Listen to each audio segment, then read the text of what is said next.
बिस्मिल्लाहिर्रहमानिर्रहीम। अस्सलाम वालेकुम। वालेकुम अस्सलाम। अच्छा जी, आज का हमारा जो इर्रेशनल बिलीफ है, that is happiness can be achieved through inaction और passively enjoying oneself without committing to others. या इंसान खुश है या नहीं है, ये बस किस्मत का खेल है। हम इसके बारे में कुछ नहीं कर सकते। जी, एनीथिंग? हमारे पास पिछले सेशन से कुछ हैंड्स रेज़ थे, तो पहले उनसे पूछ लेते हैं कि इफ दे हैव एनी जी, ज़रूर। कमेंट्स। राफ़िया, आप अगर पिछले सेशन से कंटिन्यू करना चाहें तो आप अनम्यूट कर लीजिए प्लीज़। अ, अस्सलाम वालेकुम भाई साहब। वालेकुम अस्सलाम व अ, रहमतुल्लाह जी, या खैरियत से? मैं इस सेशन से के ज़रिए क्या बात कर सकती हूँ आज हाँ के जी, टॉपिक से? Most welcome. अ, जी, I wanted to ask you कि ये जो ट्रेट है, how often does one find this trait develop in children coming from very rich families who get everything on a silver platter without having to work for it? It is quite possible जी, it is quite likely कि ऐसा हो सकता है। Because generally one has noticed in Pakistan and everywhere else is कि जो जिनके parents बहुत रिच होते हैं, उनके बच्चों को ज़्यादा हार्ड वर्क नहीं करना होता और उनको बहुत दफ़ा बैठे हुए भी सब कुछ मिल जाता है। तो ये ट्रेट डेवलप हो जाता है बचपन से ऐसे बच्चों में? ऐसा हो जाता है जी। असल में होता क्या है कि it is not about the wealth of the parents actually. It will contribute for sure, it will contribute. असल में उसका फ़र्क पड़ेगा पेरेंट्स के एटीट्यूड में। अगर वो ज़्यादा वेल्दी होंगे तो पेरेंट्स का एटीट्यूड ये बन जाएगा, वरना असल में जो चीज़ हो रही है वो ये कि बच्चे की जब ज़रूरत पैदा हुई, बच्चे ने जब कुछ कहा तो फ़ौरन उसको दे दिया, और फिर उससे अगले दिन जब कोई चीज़ मांगी तो फिर दे दी। तो ये जाहिर है कि this this happens because of wealth, but it would not happen with every wealthy parent. It happens with this attitude of the parents, जिसको आप इंडल्जेंस कहते हैं। Overindulgence in gratifying immediate gratification of needs. ठीक है जी, हाँ। I've just generally found out that landlords or rich business people, their children do get a lot of things sitting at home while the father works hard and they also work, but कई दफा मैंने ये notice किया है कि उनको पाकिस्तान में hardly कोई आदमी ऐसा होगा। इंडिया में जो है ना जी, वेल्थ का जो म्यार है आप जानते ही हैं सारे, कि इंडिया में बिलियनियर्स कितने ज़्यादा हैं, लेकिन इंडियन बिजनेसमैन जो है वो इस मामले में बहुत ज़्यादा केयरफुल होता है। वो यानी not not again, it is not like generalising to every Indian businessman.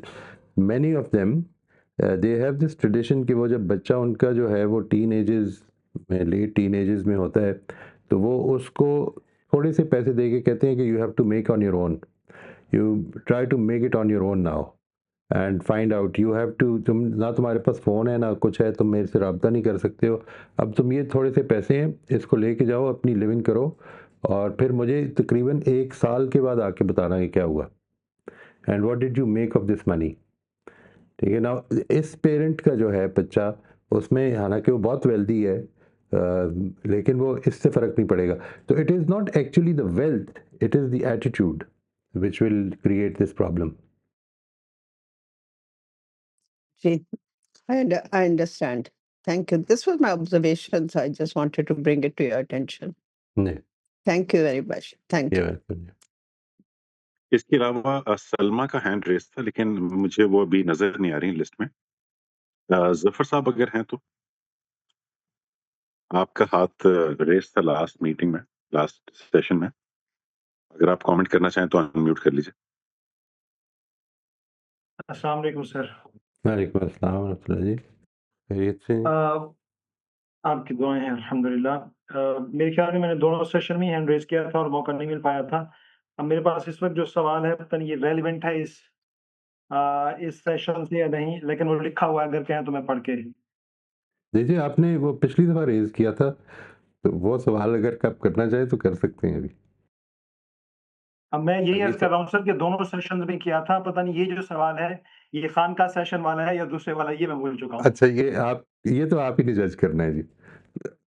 ये आप तो ये बात हो रही थी उस पे रिफ्लेक्शन असल में ये सेल्फ रिफ्लेक्शन की बात थी जो मैं शेयर करना चाह रहा था कि 2 महीनों से जो है ना मैंने वो महसूस किया खुद को ऐसा मतलब कोई एक फाइनेंशियल चैलेंज आया, तो उसको मीट करने के लिए उस एफर्ट में जब मैं लगा, तो वो फाइनेंशियल जो चैलेंज था वो तो मीट हो गया, वो तो फुलफिल हो गया, लेकिन मैंने महसूस किया कि इन 2 महीनों में मेरी जो सेल्फ रिफ्लेक्शन वाली हैबिट थी, वो थोड़ी कम पड़ गई, कमज़ोर पड़ गई। और उसका असर मैंने महसूस किया कि मेरे अखलाक पे भी और एक किस्म की अर्जेंसी और जो एक रेगुलर टाइम निकाल रहा था मैं वो नहीं हो पा रहा था, दिमाग में था। लेकिन इसमें अजीब बात ये हुई इस दफ़ा, वो ये था कि जो कुछ भी अखलाकी हवाले से मुझसे खराबियाँ हो रही थी, मैं 100% उनसे अवेयर्ड था। मतलब मुझे पता था ये मैं कर रहा हूँ, गलत कर रहा हूँ, लेकिन कंट्रोल ही नहीं हो पा रहा था। मतलब अर्जेंसी ऐसी थी दिमाग के अंदर कि वो मैं उसको बिल्कुल सँभाल नहीं पा रहा था। हुँ, लेकिन 2 महीने के बाद जब मैं रुका, फिर उसी दोस्त के साथ डिस्कशन में लेके आया, ये सारी कमज़ोरियाँ, ये सारी चीज़ें डिस्कस की, तो फिर वो रूटीन में चीज़ें अल्हम्दुलिल्लाह आ गई हैं पिछले 2 हफ्तों से। बट मैं उन 2 महीनों को फिर रिफ्लेक्ट कर रहा हूँ कि ऐसा क्या हुआ था।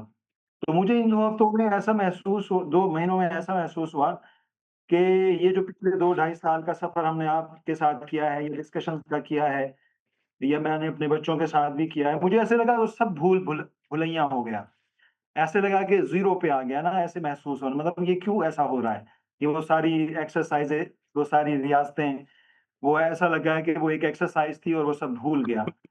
लेकिन शायद फिर मैंने इसका पॉज़िटिव एस्पेक्ट देखा कि शायद ये उन्हीं रियाज़तों का उसी का ये है कि 2 महीनों के बाद जब अब मैं दोबारा उसको रिव्यू कर रहा हूँ, तो अब उनको बेहतर करने की भरपूर एफ़र्ट दोबारा भी कर रहा हूँ। तो ये मुझे महसूस होना शुरू हुआ।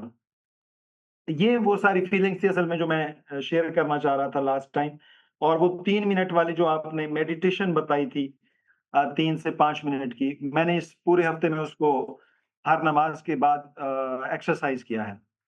और मेरे साथ यूँ हुआ है सर कि वो मैं टाइम देख के मैंने कहा कम से कम 5 मिनट इसको ऐसे करना है कि फ़ोकस करना है माइंड को ना एक सोच के ऊपर ये इस चीज़ पे।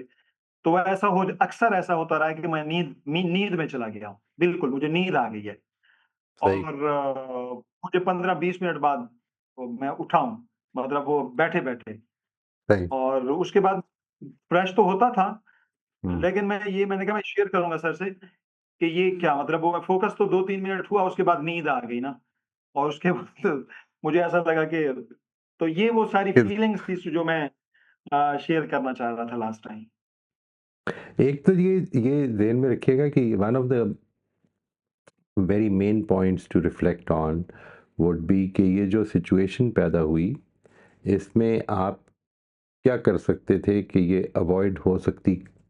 ये तो आनी है, ठीक है, लेकिन ये सिचुएशन इसमें आपका क्या रोल हो सकता था? यानी may be you were not giving time जब आप इस अर्जेंसी के जो दौर से गुज़रे हैं, इससे पहले का जो दौर है उसमें maybe you were not balancing your time properly. Maybe you should have given time to your business endeavours, अपने कामों के हवाले से आपको टाइम देना चाहिए था जो आपसे शायद इग्नोर हो गया हो।